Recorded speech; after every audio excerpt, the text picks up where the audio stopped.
It's a January transfer window and most fans of most clubs up and down the country are worried which players their team are going to be bringing in. But at Chelsea, it's a different situation entirely, with two potential departures likely to guide how they spend their money over the rest of 2024. I am joined by Sun Sports Chelsea correspondent Andy Dillon to have a look at two players, Kepa Arrizabalaga and Romelu Lukaku, two players not at Chelsea at the moment, both out on loan, but set to prove a big problem to Chelsea come the summer. Dill's, great to have you to have a chat about these two things. Chelsea, introduction of your piece in the paper this week. Chelsea on a £170 million collision course with two of their most pricey and unsettled stars this summer, Romelu Lukaku and Kepa. Lukaku out on loan with Roma at the moment. Kepa with Real Madrid, of course, he's fallen down the pecking order. £500,000 between them in wages.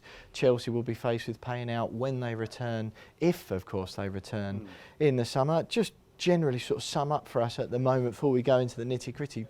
What's the situation with the two of them at the moment? Well, this is why football is such a great industry in a way, because this has all come about in the last few weeks, and in fact the double whammy, if you like, is, you know, all triggered by Jose Mourinho's sacking at Roma. Yep. He loved Lukaku, and while I was researching that story, looked up a quote from Lukaku, said I'd run through walls for this bloke. And it probably would, the size of Lukaku, probably could do it as well, couldn't he? But of course, Mourinho's gone, Daniele De Rossi has come in, you know, and Lukaku's, you know, he scored a few goals, but, you know, he's up against it now. Yeah. He'll probably fall down the pecking order. He could well find himself out of favour. Technically, you know, he could come back at the end of the season if De Rossi doesn't fancy him. And, you know, some of the educated guesswork over in Italy is that he will be up against it. Yeah. So technically, he comes back at the end of the season, the end of his loan. Same for Kepa.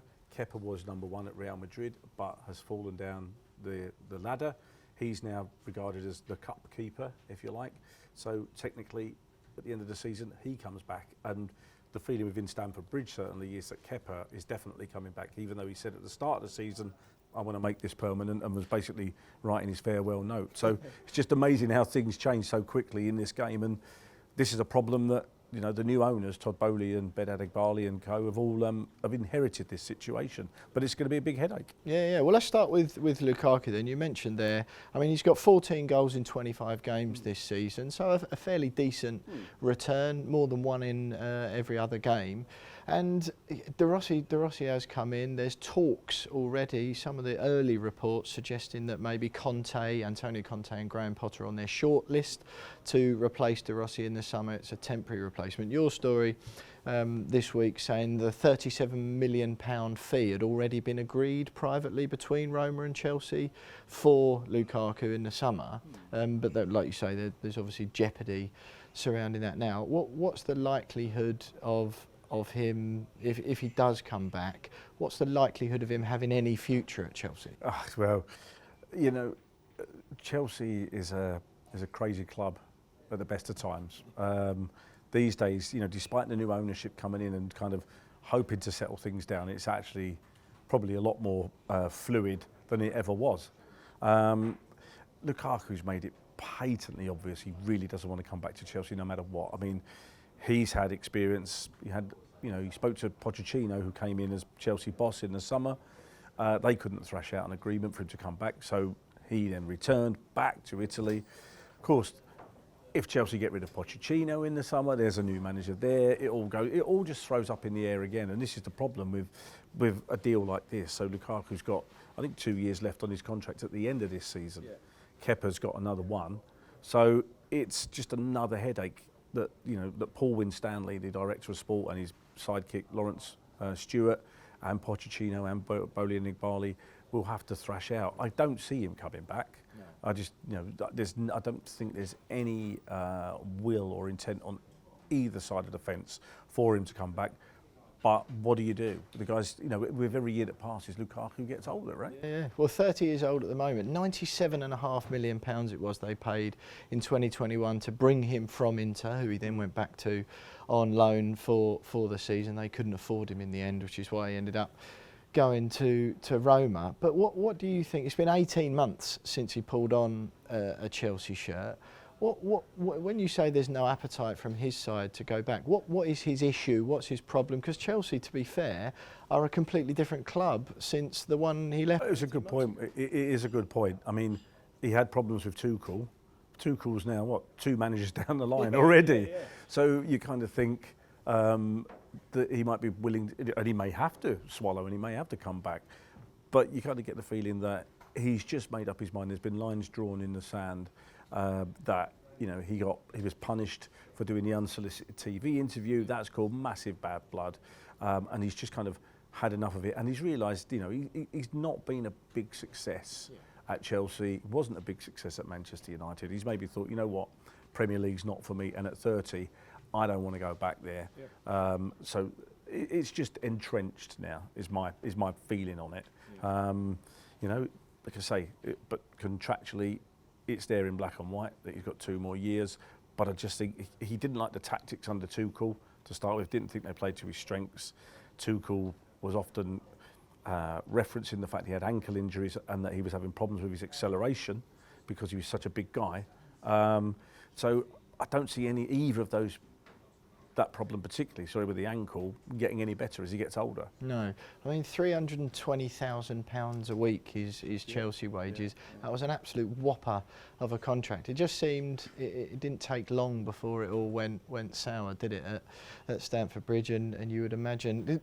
I just find it a little bit strange because at the moment you've got Chelsea are struggling to score goals, aren't they? I know Nicholas Jackson's at AFCON, but it's fair to say he's hardly set the world on fire. Blues, there's a player in there and he's industrious, isn't he? But Blues fans, have been used to watching Didier Drogba and Diego Costa up front, along with some of the flops they've had over the recent seasons. They're being linked, of course, as sort of one of the teams who are likely to have the money to meet Ivan Toney's asking price in the summer if he probably leaves Brentford.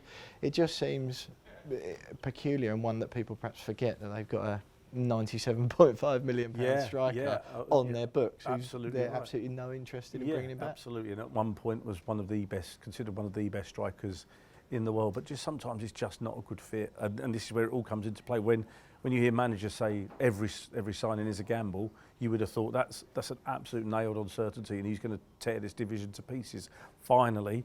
But it just didn't happen. So it is a very peculiar situation. But then Chelsea's a very peculiar club. So no future at Chelsea for Romelu Lukaku? I don't think so. I think both sides are entrenched now. It's deep set that they will move heaven and earth to get him somewhere, probably back to Italy. Probably back to Inter. He's done a year at Roma, back to Inter, then another year at Roma, and then he's a free agent. Yeah, well, like you say, I mean, FFP constraints, which is sort of the flavour of the month at the moment. We're seeing it with teams getting hit with points deductions, and even teams, Newcastle, huge bank balances who can't spend a penny this month because of those regulations. Chelsea will be desperate to get a £320,000 a week wage off their bill to do that. Let's talk about Kepa then. So you're saying no future for Lukaku. Kepa, on the other hand, it appears that he will be coming back. You've mentioned it already that Chelsea are expecting him back at the end of the season. His £180,000 a week wages seem a snip compared to what Lukaku's getting. It's almost as low as what you earn. Exactly. Will, isn't it? So, so he's 29, £72 million was a world record for a keeper. That was 4.5 years ago now. They paid Athletic Bilbao for Kepa, and again, it's one of those things where Chelsea's goalkeeping situation at the moment, Georgi Petrovic, playing pretty well. Robert Sanchez was in for a bit. Yeah, that's right. Do you think, what are they going to do? Will that be the same, where even though some people rate him, Real Madrid, if he's been playing there, he's obviously a keeper in there. Yeah. The interesting thing about Kepa is that he's made some rickets. And he also, of course, famously went to pot in the Carabao Cup final when he refused to come off. But he is a decent keeper, and he's and instinctively, when he's not given too much time to think, instinctively he's absolutely top class. But again, that's entrenched. He's not been happy. I also think there's maybe a little bit of bad blood from the way he left in the summer, because he was all set for a fresh start under Pochettino and was happy and had spoken to the backroom staff, and then all of a sudden Real Madrid knock on the door, and away he goes. So I see with a year left on his contract, when he comes back, I think there's a cut price deal that's going to be done. I think, you're looking at sort of 20 million quid just to get Kepa out of the club. So, I don't see either of them coming back, but it's going to be extra workload for the transfer department before they can even think about, who's coming in and whatever. They're going to have to get those two deals sorted. Yeah, so it was your exclusive in the paper this week as well, saying, and interesting how you worded it, because it's that he fears having to come back to Chelsea. Do you foresee a situation where, particularly with Lukaku, that Chelsea will be stuck paying a percentage of those wages for and perhaps with Kepa as well, in order to get them off the books? Or do you think it will be, you've mentioned a value there, just cut price figures? They'll do whatever's best for them. They'll, if they can make, save as much money out of it as possible, they will just do whatever it takes.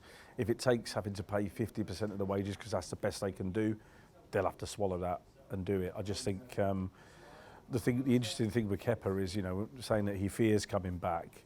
It's not like he's looking forward to it, because if you drop your manager in it sort of a few days before the season and skip off to Real Madrid, and then as soon as you turn up in Spain, you just say, do you know what, I love it here already and I'm not coming back. Yeah. And it's like all of a sudden it's like, I've got to go back and face those people.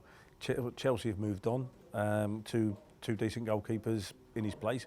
Where does that leave him? So it's in his interest to go back. He's not going to be looking forward to it at all. No, well, Kepa's been, he's played a bit for Real Madrid this season, but you've alluded to it as well. He's sort of turned into their cup keeper, isn't he? Andre Lunin now pretty much Carlo Ancelotti's number one at the Bernabeu. Do you feel, where do you see his future? Because Kepa and Lukaku are going to want to be the main men starting most weeks wherever they go. Just to sort of finish us off, where do you think, I know it's a long way in the distance, what sort of clubs could you see coming in for? Do that, mate. Put your finger in the air. It's just Lukaku does seem happy in Italy, doesn't he? But,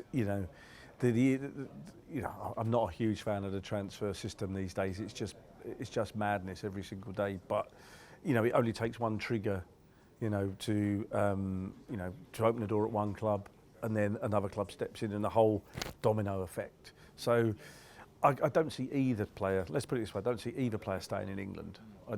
Certainly not Lukaku and Kepa. I think he'll go back to Spain. I don't know what Atletico Bilbao's situation is, but he'll probably be happy going back there.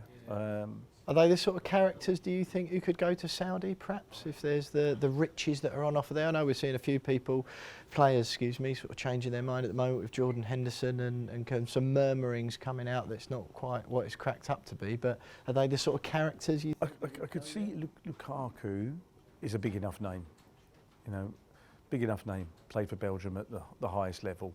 In the Euros and whatever, really big name. So you could see he would be a bit of a magnet. Kepa, not so much. He's been a kind of never really settled at Chelsea, never really established himself as the firm number one.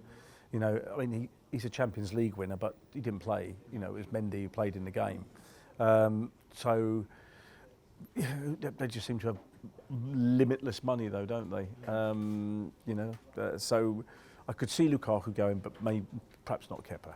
Well, there we go then. Sun Sports Chelsea correspondent Andy Dillon there, bringing you up to date with all things Kepa Arrizabalaga and Romelu Lukaku ahead of their likely departures in the summer. Two transfers Chelsea and Chelsea fans will be desperate to make happen in order that they might actually have some money to spend within, of course, the FFP regulations on some other transfers. Keep an eye on Sun Sports socials for all your January transfer news on Twitter, on Facebook and Instagram.